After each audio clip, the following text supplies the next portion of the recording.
Third पे देखिए, T के लिए हल कीजिए। ये तो हमने 8th क्लास में भी बहुत अच्छे से सॉल्व किया था।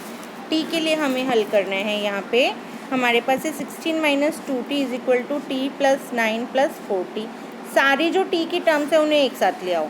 माइनस का 2t, प्लस का टी है तो वो भी माइनस का टी, माइनस का 4t। ठीक है, इधर बच गया 9 - 16, तो 2 और 1 3 और 7 माइनस के 7t is equal to minus का 7t बराबर हो गया -7 बटा -7। माइनस से माइनस कट गया, 7 से 7 कट गया, तो t की वैल्यू आ गई 1। भर देते हैं, चेक कर लेते हैं, सही है।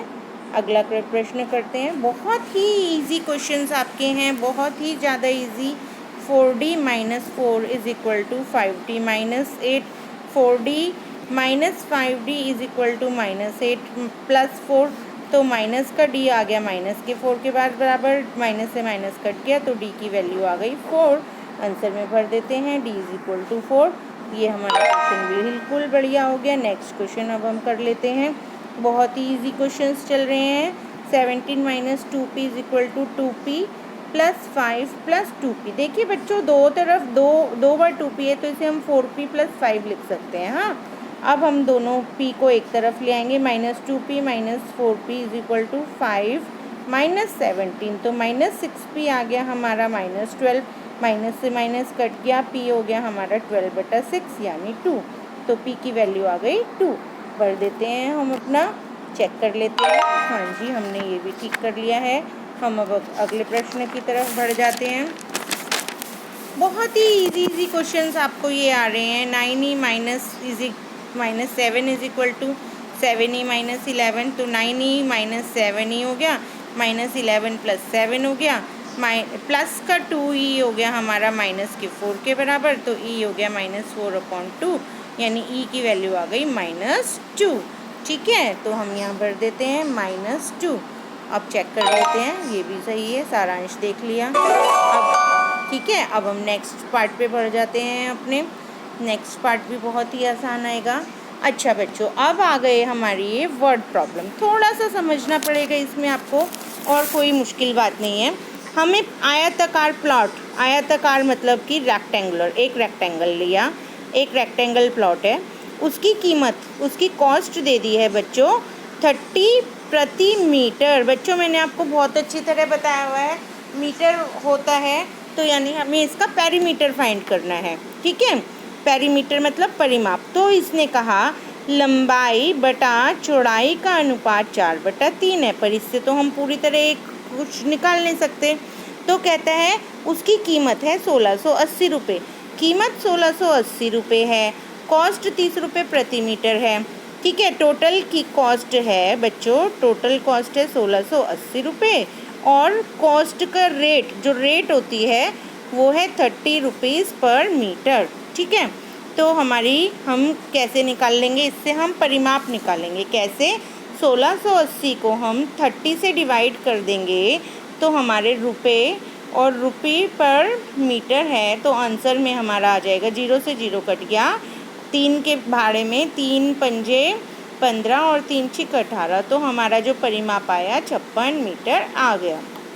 अब परिमाप का फॉर्मूला हमें क्या पता है, 2 गुना लंबाई जमा चौड़ाई होता है, लेकिन हमारी लंबाई यानी लेंथ 3 लेंथ बराबर है 4 ब्रेड्थ। ठीक है, तो इसको हम यहाँ पुट कर देते हैं, लंबाई की जगह हम पुट कर देते हैं 4/3 ब्रेड्थ। ठीक है, पुट कर देते हैं, 2 लंबाई की जगह किया हमने 4/3b प्लस b, ये हमने b की फॉर्म में लिया है सारा, और b पेरीमीटर है 56, तो हमारा हो गया 2 चौक 8/3b प्लस 2b, एलसीएम ले लिया, 3 8b प्लस 2 तिया 6b, तो 14/3b हो गया हमारा 56 के इक्वल, और 14 चौका होता है 56, 14 एकम 14, 14 चौके 56, 4 गुना 3 बराबर है b, तो b बराबर है 12, b बराबर आ गया, तो l कितना आ जाएगा, 4/3 गुना 12, 3 चौक 12, तो 4 चौक 16, l आ गया हमारा 16, तो हमारा आंसर हो गया लंबाई हमारी आएगी 16 मीटर। ठीक है, आंसर चेक कर लेते हैं हम अपना। ठीक है, नेक्स्ट क्वेश्चन की तरफ बढ़ते हैं। ये बच्चों हमारी वर्ड प्रॉब्लम है, इसमें आपको घबराना नहीं है बिल्कुल भी, बस समझना है क्या कहना चाह रहा है। जैसे इसने कहा रोहित और मोहित की आयु 5/6 के अनुपात में है, तो हमने बोला रोहित की आयु हमने बोल दी x, मोहित की आयु हमने बोल दी y। तो रोहित बटा मोहित की आयु कितनी हो गई, रोहित अपॉन मोहित की आयु हो गई x/y, और ये है 5/6 के इक्वल। तो क्या मैं x को 5/6y के बराबर नहीं लिख सकती? लिख सकती हूँ, ये सब्स्टिट्यूशन मेथड इसे हम कहते हैं बच्चों। ठीक है, ये हमारा जो चैप्टर 3 चल रहा था वही, उसमें सब्स्टिट्यूशन मेथड जो मैंने आपको बताया था ये वही है। अब 8 से 8 साल बाद, तो डेफिनेटली 8 साल बाद रोहित की आयु हो जाएगी x+8 और मोहित की आयु हो जाएगी y+8। ठीक है, तो उनकी एज का जो इसने वो दिया है अनुपात, वो हो जाएगा 9/10। तो लिख लेते हैं इसे हम x+8 upon y+8 is equal to 9/10। Again cross multiply करेंगे, 10 into x+8 is equal to 9 into y+8। अब हम x की जगह वैल्यू पुट कर देते हैं, 10 into 5/6y+8 is equal to 9y plus 8 निम 72, 7 9 8 72। तो हमारा हो गया 50/6y plus 80 is equal to 9y plus 72। y की टर्म्स एक तरफ ले आए, 60/6y minus 9y is equal to 72 minus 80।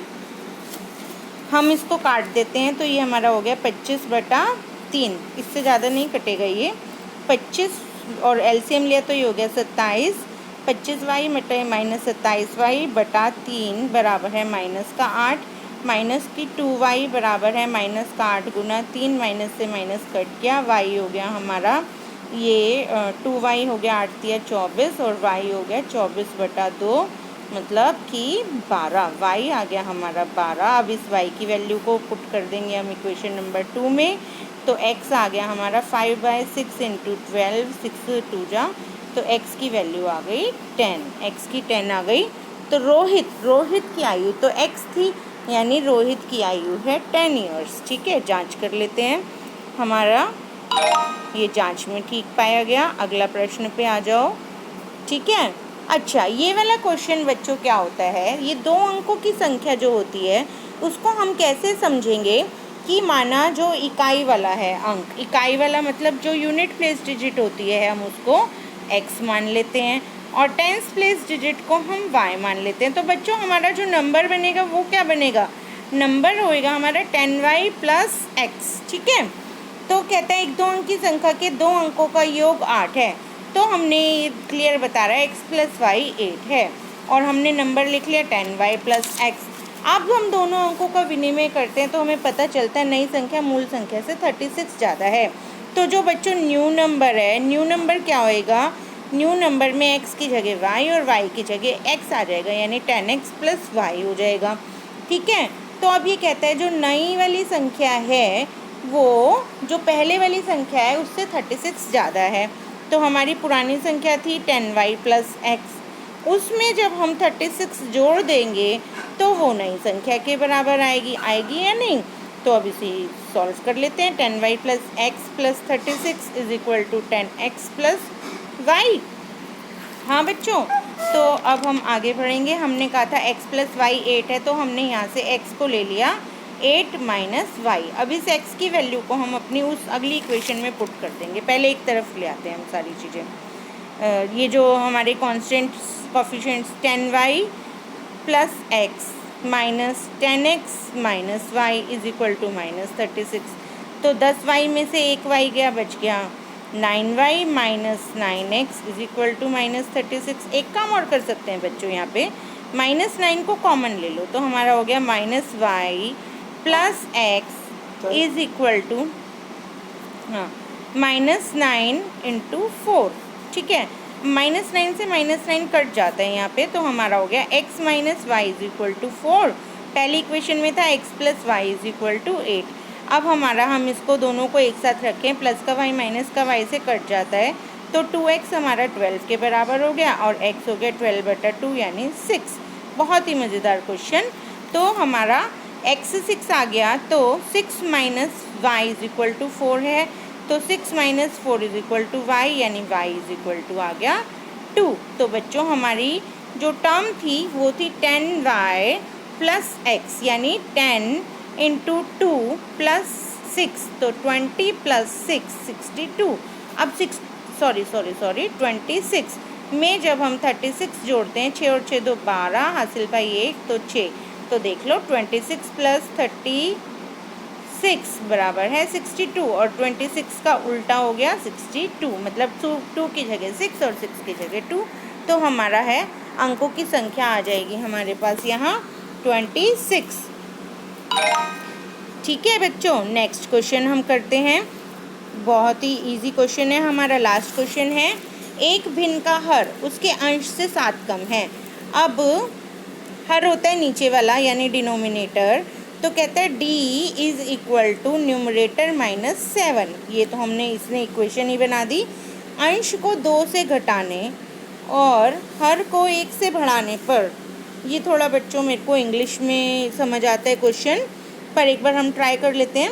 अंश को 2 से घटाने, अंश मतलब न्यूमरेटर -2, और हर को 1 से बढ़ाने यानी डिनोमिनेटर +1, हमें भिन्न 5/3 मिलता है। लो जी, हमने इक्वेशन बना ली, इसको क्रॉस मल्टीप्लाई कर दो, तो ये हमारा हो गया 3n-2 is equal to 5d + 1। ठीक है, तो ये हो गया 3n-6 is equal to 5d + 5।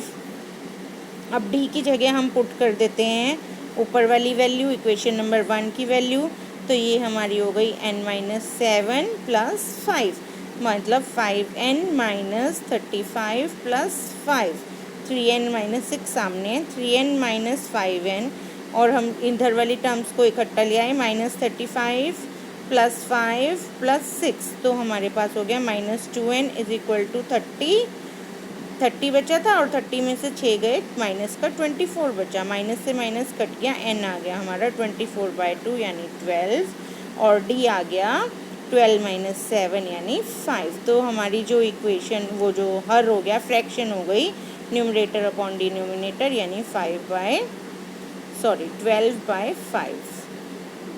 भिन्न ज्ञात करें, तो भिन्न है हमारी